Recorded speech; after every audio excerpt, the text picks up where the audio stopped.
Okay, this is a short video to follow up on a problem that I've been having with my driveway lights causing the breaker to trip. In a previous video, I'd showed you that water had gotten into the base, presumably creating a short circuit right here between the center conductor and the ring. But what I also noticed is that very same bulb had water which had penetrated to the inside. I hadn't noticed this when I filmed my previous video. Now, as I was about to reassemble all of this, and I was going to try to waterproof this area by putting dielectric grease around here, I was actually just handling the bulb, and I noticed at the base drops of water were forming right around where those little holes are. You can see them. Let me see if I can point you to it. Right around this base, every so often, there appears to be a small dent or indent, possibly even a hole. It looks like it's part of the ceiling. This is an LED bulb, so it's not airtight. You certainly wouldn't want water inside it because there's electronics inside it, and that's a very bad environment. It would probably rust or short, possibly even on the inside. My first thought was the water. When I saw the water, I said, "Oh, it must be leaking through the cover," since the cover almost looked like it was just snapped on or possibly glued on. Or I thought, okay, maybe that's not watertight. I mean, it probably was supposed to be watertight, but given a manufacturing defect, you might have a unit where it wasn't. But when I was actually handling it, I noticed that when I turned it in this direction, that water drops were actually forming on those little holes, and so it appeared as though that's actually where it's leaking out. Now, I sat the bulb in this position for quite a while, and quite a bit of the water actually dripped out. But of course, not all of the water. I still have droplets on the inside. Now, what I'm going to try doing here is I'm going to try hitting this with a hairdryer. The assumption is that there's a way for the water to escape at the bottom. If I heat it up, I should be able to drive the water out. Then, possibly, I can seal that base with some silicone caulk, which usually is pretty good to make something watertight. And then maybe this bulb can be put back into service. I did call. I got this on Amazon. I contacted the manufacturer, Cree, to exercise a warranty, since this is warranted for outdoor location. Initially, they told me, okay, I could get my money back if I gave them a receipt. Now on Amazon, as far as I know, when a package comes, it doesn't actually come with a receipt inside it. I'm not sure actually on this particular shipment. Normally it just seems to come in a package. It's like the label on the package is a receipt, or only your credit card transaction.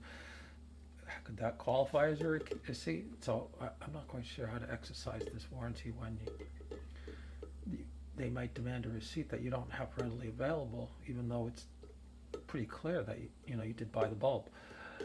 They did say also they would give me a gift certificate, Amazon gift certificate, in the value of the bulb, and I said that would be fine.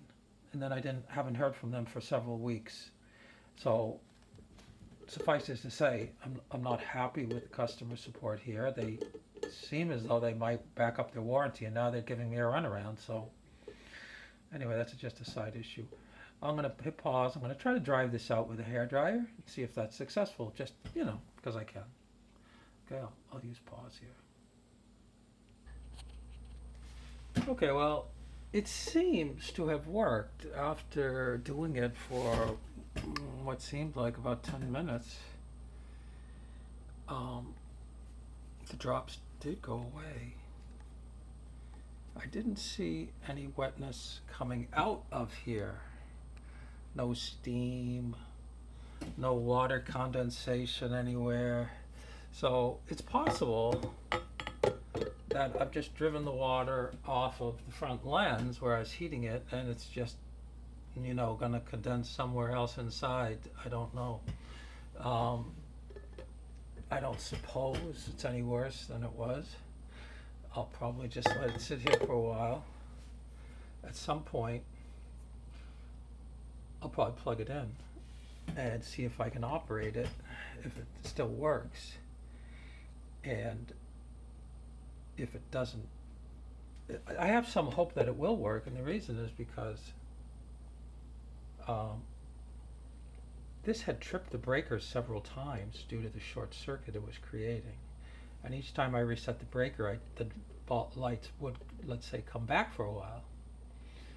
And certainly during that time, water was getting inside of this, okay? So it does have some ability to withstand some water inside and still operate. Nevertheless, obviously, there's some risk of operating it. So, of course, the other possibility is if I overheated it, I might somehow melt something, possibly some glue or sealant that was used on the front. It's hard to say because it does get hotter in the hairdryer than it probably would, possibly in the normal operation. And the reason is because it's a low wattage device, and it probably doesn't heat up that front lamp as much as I was heating it up with the hairdryer. So there's all sorts of risks with trying to speed up this drying process. But I don't have too much to lose, probably. So I'll hit pause, and then I'll try plugging this in and seeing if it's actually working. Okay, I plugged the lamp in. Now I've placed it in a fixture where I can just use it inside for a while to see if it will completely dry out. There are droplets that have reformed. You may not be able to see them. So certainly the water is not all dried out, and when I first plugged it in, it did not illuminate completely immediately. But it seems to be doing so now, so I'll just operate it for a while.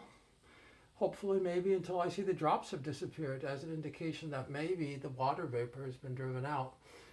Then I might try caulking it if it's still working. And then maybe it'll be okay for outdoor use. I do need to check to see if the path for the water was really coming from above to get to that spot. And I did get a comment from one of my readers about that, so that's all. Thanks.